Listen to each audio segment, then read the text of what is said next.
Morning to all of you. आज हम क्या करते हैं, नेक्स्ट टॉपिक पढ़ते हैं, multiplication law in the probability. Probability के अंदर मल्टीप्लिकेशन लॉ का क्या कॉन्सेप्ट होता है देखिएगा। हमने कंडीशनल प्रोबेबिलिटी की कंसेप्ट पढ़ी है, उसी से कैलकुलेट होगा। देखो, हम अगर b बाई ए की प्रोबेबिलिटी लिखना चाहते हैं तो according to conditional probability b event की प्रोबेबिलिटी जब a हो चुका है किसके इक्वल आएगी, probability of b intersection a divide by जो हो चुका है उसी की प्रोबेबिलिटी से नीचे क्या कर दिया जाता है, डिवाइड कर दिया जाता है। ठीक है, जहां पर a इवेंट की प्रोबेबिलिटी इसमें क्या नहीं होनी चाहिए, जीरो नहीं होनी चाहिए, अदरवाइज ये मीनिंगफुल नहीं होगा। अब यहां से अगर मैं इसके नीचे कितना है 1 क्रॉस मल्टीप्लाई करता हूं तो मेरे को probability of b intersection a मिलता है। कितना मिलता है, probability of a into probability of b by a। समझ में आ गई।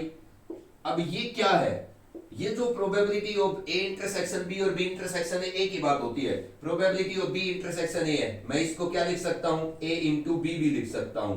दोनों बातें सेम है, ये दोनों नोटेशन सेम होती हैं, चाहे a और b की प्रोडक्ट लिखिए चाहे a और b का इंटरसेक्शन लिखिए, दोनों बातें क्या रहती है, ये सेम।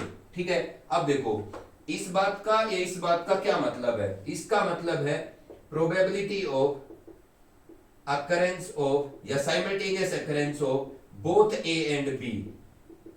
a एंड b दोनों के साइमल्टेनियस अकरेंस की प्रोबेबिलिटी है, मतलब a और b दोनों के बोथ a एंड b की साइमल्टेनियस अकरेंस की प्रोबेबिलिटी है। मतलब a पहले a हुआ तो उसके तुरंत बाद कौन हुआ, b हुआ, तो दोनों के साइमल्टेनियस अकरेंस की प्रोबेबिलिटी को probability of a into b भी कह सकते हो, probability of a intersection b या b इंटरसेक्शन a भी कह सकते हो। इसका मतलब मेरे को क्या मिला बेटा कि a इंटू b की प्रोडक्ट की probability, probability of first event in the product multiplied by probability of the second event कब, on the behalf of a।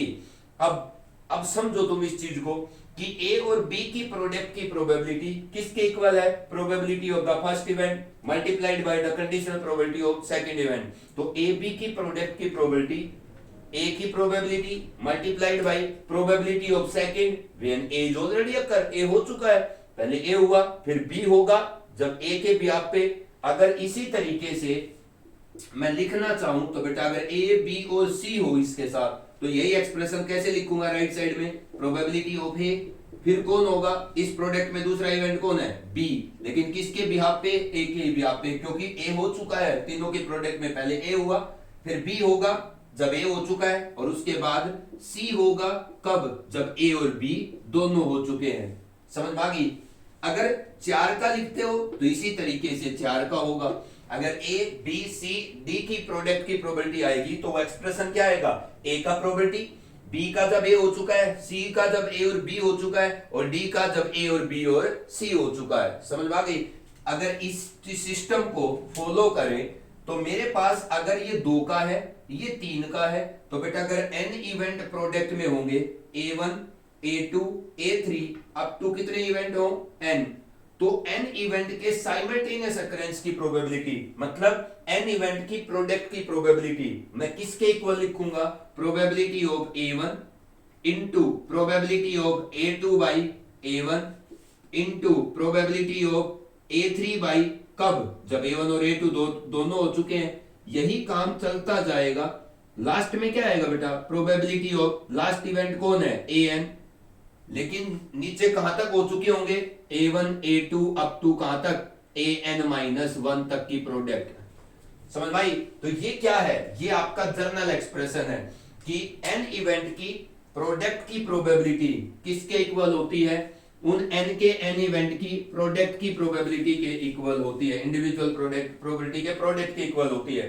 अब a1 a2 a3 up to n events के simultaneous occurrence की probability या n events के एक sequence में occurrence की probability, ठीक है, या n इवेंट के साइमल्टेनियस अकरेंस की प्रोबेबिलिटी या n इवेंट्स के प्रोडक्ट की प्रोबेबिलिटी किसके इक्वल होती है, probability of the first event into probability of the second event when a1 is already occurred, probability of third event when a1 and a2 and already occurred, probability of fourth event when a1 a2 and a3 are already occurred. इसी तरीके से probability of nth event when a1 a2 up to an-1 events already occurred. समझ में आ गई। अब देखो इस theorem से दो रिजल्ट कैलकुलेट होते हैं।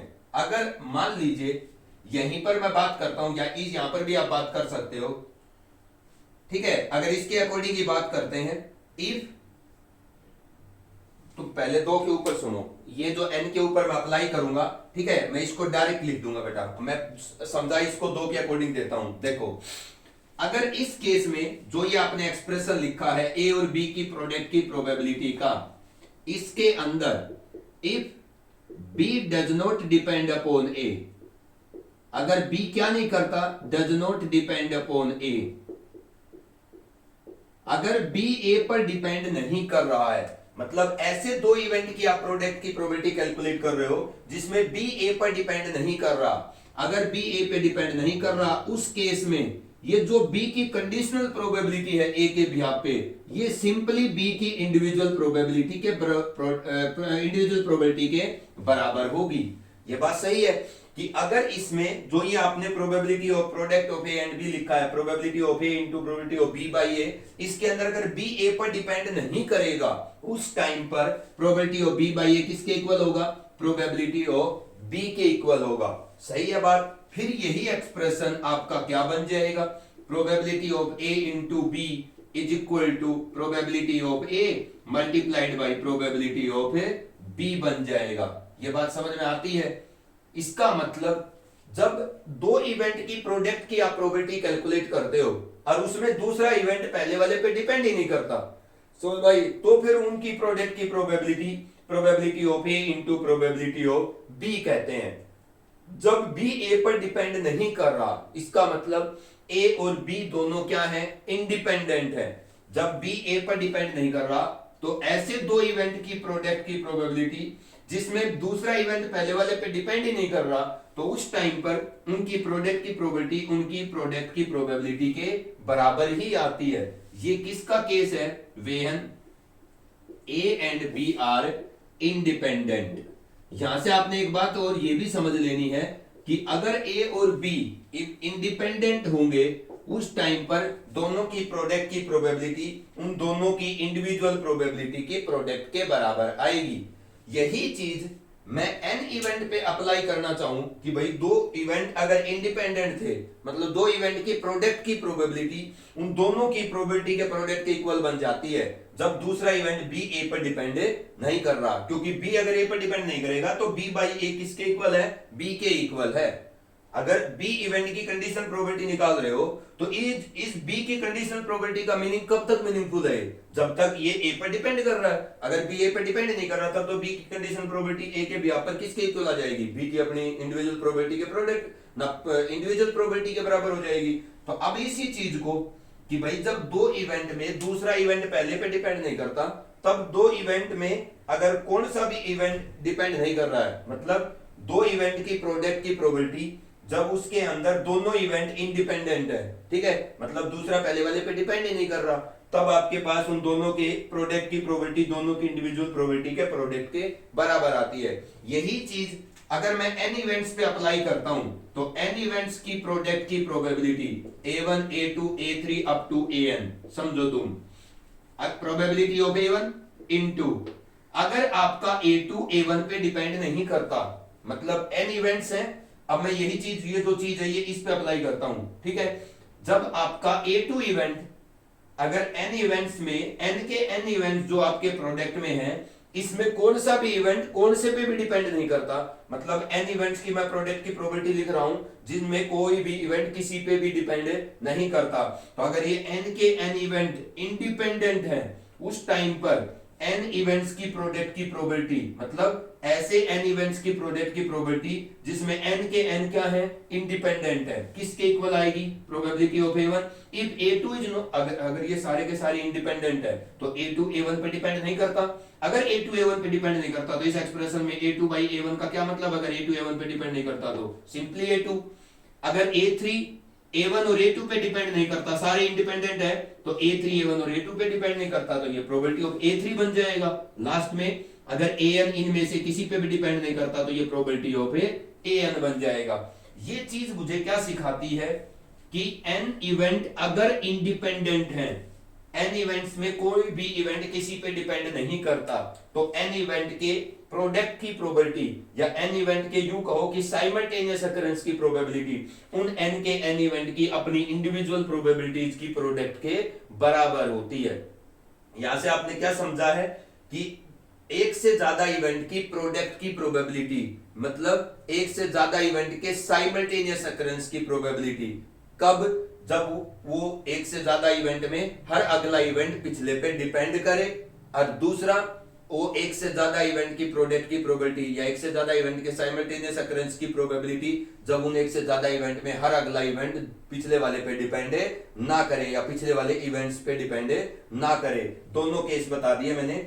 ये आपका क्या है, एन इवेंट्स की साइमल्टेनियस अकरेंस की प्रोबेबिलिटी है जब हर अगला इवेंट पिछले वालों पे डिपेंड करता है, और ये एन इवेंट के साइमल्टेनियस अकरेंस की प्रोबेबिलिटी है या एन इवेंट्स के प्रोडक्ट की प्रोबेबिलिटी है जिनमें एन के एन इवेंट्स में कोई किसी पे डिपेंड नहीं करता है। तो दो बातें समझ में आ गई। तो ये आपके पास एन इवेंट्स के प्रोडक्ट की प्रोबेबिलिटी के दो एक्सप्रेशन है, when the N events are dependent to each other, when N events are independent of each other. अब ये डिपेंडेंट और इंडिपेंडेंट का कांसेप्ट समझते हैं हम, समझ आ गई। अब यहां से आपको एक चीज ये भी पता चल गई है कि अगर दो इवेंट इंडिपेंडेंट होंगे तो दोनों के प्रोडक्ट की प्रोबेबिलिटी दोनों की इंडिविजुअल प्रोबेबिलिटी के प्रोडक्ट के बराबर आती है। तो एन इवेंट्स अगर इंडिपेंडेंट होते हैं तो उनकी प्रोडक्ट की प्रोबेबिलिटी उन एन के एन इवेंट्स की प्रोबेबिलिटीज के प्रोडक्ट के बराबर आती है। अब मैं तुमसे ये पूछूं कि अगर दो इवेंट इंडिपेंडेंट होंगे तो क्या चेक करोगे, या दो इवेंट इंडिपेंडेंट है या नहीं, अगर ये चेक करना है तो क्या चेक करोगे, दोनों की प्रोडक्ट की प्रोबेबिलिटी अगर दोनों की अपनी अपनी प्रोबेबिलिटी के प्रोडक्ट के बराबर हो जाती है, मतलब probability of A into B अगर probability of A into probability of B के बराबर आ जाती है, दोनों इंडिपेंडेंट है।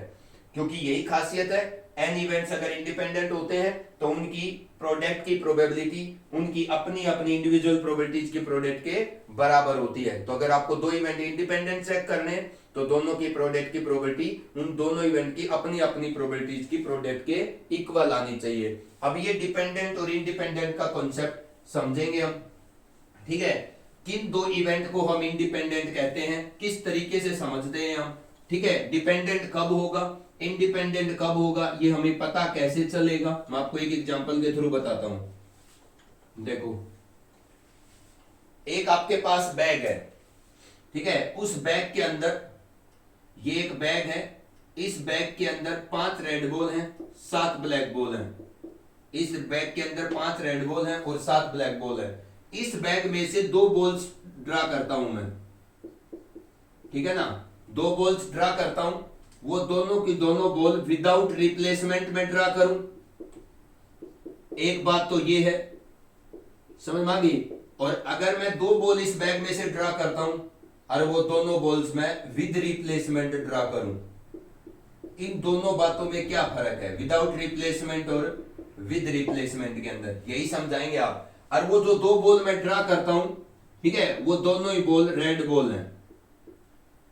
वो दोनों किस कलर की बॉल ड्रा कर रहा हूं, रेड कलर की बॉल। इसमें भी ये जो दोनों बॉल है, ये दोनों की दोनों किस कलर की बॉल है, रेड बॉल। मतलब एक बैग में से हम 2 बॉल ड्रॉ करते हैं, दोनों रेड कलर की बॉल हैं। मतलब एक बैग में से 2 रेड बॉल ड्रॉ करने की प्रोबेबिलिटी कैलकुलेट करते हैं। क्या एक केस तो क्या विदाउट रिप्लेसमेंट, दूसरा केस क्या विद रिप्लेसमेंट। समझ में आ गई। अब आपको ये डिपेंडेंट और इंडिपेंडेंट का मतलब समझ में आएगा, समझ में आ गई। अगर 2 इवेंट हैं, ठीक है, या कोई भी आपने एक एक्सपेरिमेंट किया, ये जो डिपेंडेंट और इंडिपेंडेंट का कंसेप्ट बताता हूं। अगर आप कोई भी एक एक्सपेरिमेंट की एक से ज्यादा ट्रायल करते हो, ठीक है, अगर आपने एक एक्सपेरिमेंट किया, उसकी एक से ज्यादा ट्रायल करी, समझ में आ गई। अगर एक एक्सपेरिमेंट की एक से ज्यादा ट्रायल के ऊपर, एक से ज्यादा ट्रायल के कोरिस्पोंडिंग कोई एक एक्सपेरिमेंट होता है, तो हर ट्रायल में या हर इवेंट जो है वो अपने से पिछले पे डिपेंड करता है, तो फिर वो क्या होंगे, डिपेंडेंट। और वो पिछले पे डिपेंड नहीं करता तो फिर वो क्या होंगे, इंडिपेंडेंट। तुम क्वेश्चन के थ्रू समझो इस चीज को। देखो, अगर मैं इसमें से 2 रेड बॉल बाहर निकालता हूं, जिस बैग में 5 रेड बॉल और कितनी ब्लैक बॉल है, 7 ब्लैक बॉल है, ठीक है। तो साइमल्टेनियसली 2 रेड बॉल ड्रा करने की probability of R1 into R2, पहले मैं फर्स्ट केस के अकॉर्डिंग लिखता हूं, और उसके बाद मैं probability of R1 into R2 second case के अकॉर्डिंग लिखता हूं, यहीं से समझ आ जाएगा आपको। मतलब इस बैग के अंदर से दो रेड बॉल ड्रा करने की हम प्रोबेबिलिटी कैलकुलेट करेंगे, एक किस केस में, विदाउट रिप्लेसमेंट के केस में, और एक किस केस में, विद रिप्लेसमेंट के केस में। पहले आप विदाउट रिप्लेसमेंट के केस में समझिएगा। दो रेड बॉल साइमल्टेनियसली अगर मैं इस बैग में से ड्रा करता हूं, एक बार में एक बॉल निकालते हुए, दो रेड बॉल इस बैग में से मैं साइमल्टेनियसली ड्रा करता हूं एक बार में एक रेड बॉल निकालते हुए, तो पहली बॉल में रेड बॉल ड्रा करूंगा इस बैग के अंदर से। जब तक मेरा काम पूरा नहीं होगा तब तक आपकी प्रोबेबिलिटीज की मल्टीप्लिकेशन होती है। ये वैसे ही होता है जैसे परम्यूटेशन कॉम्बिनेशन होता है। जब तक दो रेड बॉल नहीं आएंगी इस बैग में से तब तक आपकी प्रोबेबिलिटीज का मल्टीप्लिकेशन रहेगा। वो समझ गए तुम। Probability of R1 into R2, probability of R1। अब देखो आपने इसमें से एक रेड बॉल बाहर निकाल दी, प्रोबेबिलिटी ऑफ R1 का मतलब एक रेड बॉल ड्रा कर दी। दो रेड बॉल निकाल रहे थे ना, अगर इस बैग में से दो रेड बॉल निकालनी है तो पहले आपने एक रेड बॉल निकाली। अब दूसरी रेड बॉल निकालने से पहले अगर आपने पहले वाली रेड बॉल को नहीं रखा वापिस, तो दूसरी रेड बॉल जब इसी बैग में से या इसी सैंपल स्पेस में से निकलेगी तो वो पहले वाले इवेंट पे क्या करती है, डिपेंड करती है। अब मैं जब दूसरी रेड बॉल इसी बैग में से साइमल्टेनियसली ड्रॉ करूंगा तो R2 की R1 के कोरेस्पोंडिंग क्या होगी, कंडीशनल प्रोबेबिलिटी। क्यों? Here R1 and R2 are not independent, because जब एक रेड बॉल इस बैग में से आएगी उसको वापस नहीं रखा जाएगा और दूसरी बॉल निकालने के लिए तैयार हो जाएंगे। तो यहां पर आपका दोनों ड्रा में जो एक एक रेड बॉल आई है, ये दोनों अगर दो इवेंट हैं तो ये दोनों इवेंट कैसे हो गए, डिपेंडेंट इवेंट। अब देखो अगर आपने इस बैग में से दो रेड बॉल ड्रा की है, पहले एक रेड बॉल निकाली, फिर दोबारा अगर दूसरी रेड बॉल निकाल रहे हो, तो अगर आप अपना काम विदाउट रिप्लेसमेंट कर रहे हो, विदाउट रिप्लेसमेंट का मतलब इस बैग में से एक रेड बॉल को बाहर निकाला, उसको रखा नहीं वापिस, ठीक है, और उसको बिना रखे एक और रेड बॉल निकालने की उस बैग में से आप ड्रा करते हो या एक और रेड बॉल निकालते हो, तो अब वो दूसरा इवेंट आपका पहले वाले पे क्या कर रहा है, डिपेंड कर रहा है, क्योंकि पहले वाले ने उस सैंपल स्पेस में क्या कमी की है, ठीक है, उसके ऊपर अकॉर्डिंग ही दूसरा इवेंट होगा। अब अगर मैं दो रेड बॉल निकालता हूं इस बैग के अंदर से, लेकिन विद रिप्लेसमेंट निकालता हूं, विद रिप्लेसमेंट का मतलब बैग में से एक रेड बॉल निकाली, पहले ड्रा के अंदर देख लिया रेड बॉल, ठीक है, उसके बाद उसको वापस रख दिया, फिर रेड बॉल निकाली, तो यहां पर आपका probability of R1 into R2 क्या होगा, प्रोबेबिलिटी ऑफ R1।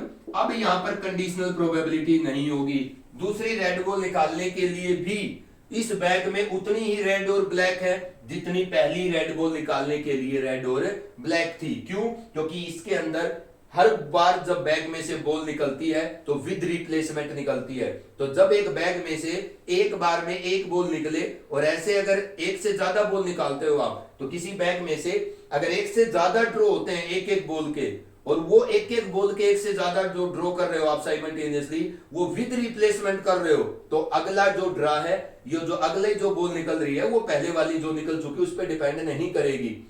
अगर मैं पहले एक रेड बॉल निकाल चुका लेकिन मैंने वापस रख दी रेड बॉल निकाल करके उस बैग में से, तो दूसरी रेड बॉल के लिए भी इस बैग में उतनी रेड और उतनी ब्लैक है जितनी रेड और ब्लैक पहली रेड बॉल निकालने के लिए थी। तो ये क्या है, ये इंडिपेंडेंट इवेंट है। ये तो क्या हो गए बेटा, इंडिपेंडेंट, और ये क्या हो गए, डिपेंडेंट। अब आपको समझ में आ गया, डिपेंडेंट।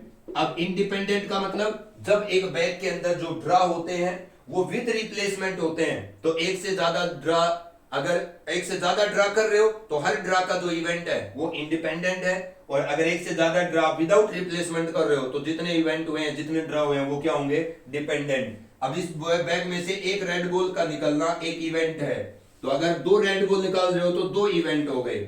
इस बैग में से एक रेड बॉल का निकलना एक इवेंट है, अगर दो रेड बॉल निकाल रहे हो तो दो इवेंट हो गए। अगर विद रिप्लेसमेंट आप दो बॉल निकाल रहे हो तो दो इवेंट आप क्या कर रहे हो, विद रिप्लेसमेंट, तो ये क्या कहलाएंगे, इंडिपेंडेंट। और अगर विदाउट रिप्लेसमेंट एक से ज्यादा इवेंट अगर किसी सैंपल स्पेस पर करते हो और वो विदाउट रिप्लेसमेंट है, तो हर अगला इवेंट पिछले वाले पे डिपेंड करेगा कि वो कौन सी बॉल को कम कर गया। समझ में आ गई? तो इसलिए यही हमारा बेसिक मीनिंग है डिपेंडेंट और इंडिपेंडेंट का, कि जब एक से ज्यादा इवेंट किए जाते हैं किसी सिंगल सैंपल स्पेस के ऊपर या किसी भी एक सैंपल स्पेस पर, जब एक से ज्यादा इवेंट साइमल्टेनियसली अकर किए जाते हैं तो वो विद रिप्लेसमेंट अगर होते हैं, अब कोई भी अगला इवेंट पिछले पे डिपेंड नहीं कर रहा। विद रिप्लेसमेंट का मतलब एक इवेंट किया उस सैंपल स्पेस पर, वापिस रख दिया, दूसरा इवेंट किया, उसको भी वापस रख दिया। ऐसे कर रहे हो अगर एक से ज्यादा इवेंट विद रिप्लेसमेंट, तो जितने कर रहे हो वो सारे इंडिपेंडेंट है। लेकिन अगर विदाउट रिप्लेसमेंट आप एक सिंगल सैंपल स्पेस के ऊपर एक से ज्यादा इवेंट अकर करवाते हो तो वो क्या कहलाएंगे? डिपेंडेंट इवेंट कहलाएंगे, क्योंकि फिर उसमें हर अगला इवेंट के लिए वही सैंपल स्पेस नहीं मिलेगा जो पिछले के लिए था। समझ में आ गई? अब आपको ये चीज समझ आ गई होगी। अब जो नेक्स्ट पोर्शन हमारा देखो, हमने क्या पढ़ा है कि अगर दो इवेंट इंडिपेंडेंट है, ये चीज सीखी है ना कि दो इवेंट अगर इंडिपेंडेंट है, ठीक है, तो क्या होता है? अगर ए और बी दोनों इंडिपेंडेंट इवेंट है तो दोनों की प्रोडक्ट की प्रोबेबिलिटी या दोनों के इंटरसेक्शन की प्रोबेबिलिटी किसके इक्वल होगी? दोनों इवेंट की इंडिविजुअल प्रोबेबिलिटी की प्रोडक्ट के इक्वल होगी। आप यहां से ये बात अपने दिमाग में बैठा लीजिएगा। कभी भी आपको दो इवेंट इंडिपेंडेंट चेक करने हैं तो दोनों के प्रोडक्ट की प्रोबेबिलिटी इंडिविजुअल प्रोबेबिलिटी की प्रोडक्ट के बराबर आ जानी चाहिए। समझ में आ गई? अब देखो, ये तीन थ्योरम होती है। If A and B are independent, अगर ए और बी क्या है? इंडिपेंडेंट है। अगर आपके पास ए और बी दोनों इवेंट क्या है? Independent, then A and B bar, ठीक है, A bar and B, A and B bar, A bar and B, A bar and B bar are also independent. याद रखना ये, ठीक है। और ये थोड़ा मैं इनको मैं कैलकुलेट करूंगा। अगर ए और बी दोनों इंडिपेंडेंट है तो ए बार बी और ए बार बी बार भी क्या होंगे? इंडिपेंडेंट होंगे। कैसे प्रूव करेंगे इस चीज को? आप दो सेट के वेन डायग्राम पे आ जाइएगा। यही बड़ी इंपॉर्टेंट चीज है। ये सेट ए है, ये सेट बी है, ये सेट ए, ये बी, ये दोनों का क्या है? Intersection portion. इधर ए ओनली, उधर बी ओनली। ये थोड़ा सा याद रखो आप इस चीज को। This is A intersection B, this is A only. इसका मतलब this is the common portion of A with B complement, क्योंकि बी के रिंग से पूरा बार बी कॉम्प्लीमेंट है तो ए का बी के कॉम्प्लीमेंट का एक कॉमन पोर्शन है। ए इंटरसेक्शन बी बार, ये क्या है? ये बी का और ए के बार का इंटरसेक्शन है।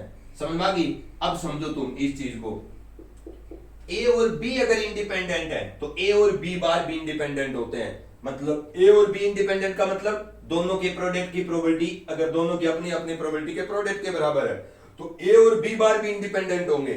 अगर आपको ए और बी बार इंडिपेंडेंट प्रूव करना है इस बात के बिहाफ पे कि ए और बी इंडिपेंडेंट है, तो ए और बी बार को मैं इंडिपेंडेंट तब कह सकता हूं जब ए और बी बार के इंटरसेक्शन की या प्रोडक्ट की प्रोबेबिलिटी किसके बराबर आए?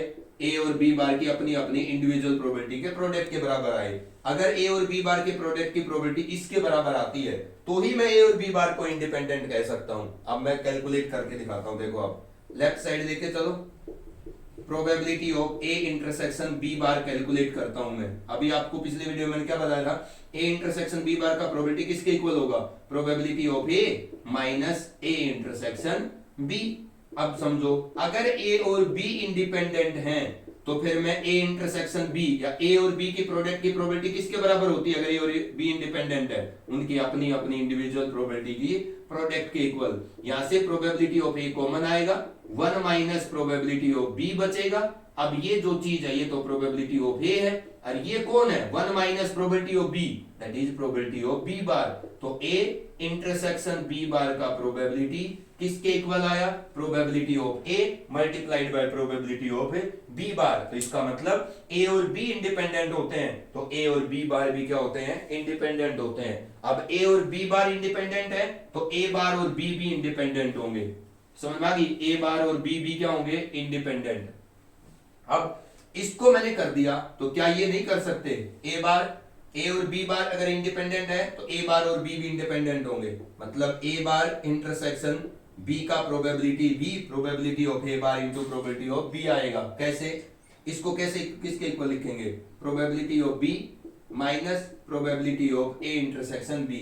अब समझो, प्रोबेबिलिटी ऑफ बी, अगर ए और बी इंडिपेंडेंट है तो इंटरसेक्शन की probability of A multiplied by probability of B आएगा। अब यहां प्रोबेबिलिटी ऑफ बी कॉमन आ जाएगा, 1 माइनस प्रोबेबिलिटी ऑफ ए।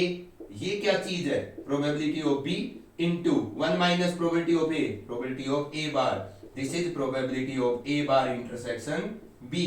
तो इसका मतलब अगर ए और बी इंडिपेंडेंट है तो ए बार और बी की probability of B into probability of A bar के इक्वल ही आती है। अब इसका जो थर्ड थ्योरम है ये वो क्या है, ये पेपर में आती है ये थ्योरम आपको प्रूव करने के लिए। ए बार और बी बार भी इंडिपेंडेंट प्रूव करेंगे अगर ए और बी इंडिपेंडेंट है। इसको कैसे करेंगे, अगर ए बार और बी बार इंडिपेंडेंट प्रूव करना है तो जो इवेंट आपको इंडिपेंडेंट प्रूव करने हैं उनकी प्रोडक्ट की प्रोबेबिलिटी, या यूं कहो कि उनके इंटरसेक्शन की प्रोबेबिलिटी, उनकी इंडिविजुअल प्रोबेबिलिटी की प्रोडक्ट के इक्वल लानी होगी। कैसे लाएंगे, लेफ्ट साइड को कैलकुलेट करो गिवन का यूज करते हुए। Probability of A bar intersection B bar कितना होता है भैया, probability of A union B का होल बार, यही तो है। ये ए बार और बी बार का क्या है, अरे ये ए बार और बी बार का क्या है, common portion. This is A bar intersection B bar. इसी ए बार इंटरसेक्शन बी बार के को अगर वर्बल नोटेशन में लिखते हैं तो this is neither A nor B. इसको क्या कहते हैं, नाइदर ए नोर बी। ना तो इसमें ए है और ना ही इस हिस्से में बी है। यही हिस्सा कितना होता है, यही ए यूनियन बी का कॉम्प्लीमेंट होता है, या ए यूनियन बी का बार। क्योंकि ए यूनियन बी का बार और ए बार इंटरसेक्शन बी बार दोनों सेम चीज को रिप्रेजेंट करते हैं, neither A nor B. A union B क्या होता है, आइदर ए और बी और बोथ। समझ में आ गई। अब देखिएगा ये क्या है, probability of A union B का whole bar 1 minus probability of A union B. भाई किसी भी इवेंट के ना होने की प्रोबेबिलिटी 1 माइनस उस इवेंट के होने की प्रोबेबिलिटी के बराबर होगी 1 minus what is probability of A union B, probability of A plus probability of B minus probability of A intersection B. Solve करो, 1 minus probability of A minus probability of B plus probability of A intersection B. अगर A और B independent है तो A intersection B की probability इनकी individual probability के product के बराबर आएगी। अब समझो what is 1 minus probability of A, that is probability of A bar. इन दोनों में से मैं माइनस कॉमन लेता हूं और एक प्रोबेबिलिटी ऑफ बी कॉमन ले लेता हूं, क्या बचेगा, 1 माइनस प्रोबेबिलिटी ऑफ ए बचेगा। That is probability of A bar minus probability of B, 1 minus probability of A, probability of A bar. दोनों के अंदर से अगर probability of A bar common आएगा 1 माइनस प्रोबेबिलिटी ऑफ बी बचेगा, तो that is probability of A bar multiplied by probability of A B bar. तो A bar intersection B बार की प्रोबेबिलिटी इनकी अपनी प्रोबेबिलिटी के प्रोडक्ट के बराबर आ रही है। इस बात को यूज करते हुए कि ए और बी इंडिपेंडेंट है तो ए बार और बी बार भी इंडिपेंडेंट होते हैं। तीनों थ्योरम अपनी नोटबुक में लिख करनी है अपने प्रूफ के रूप में, और इस कंसेप्ट को समझना है। सुबह हम इसके क्वेश्चन करेंगे।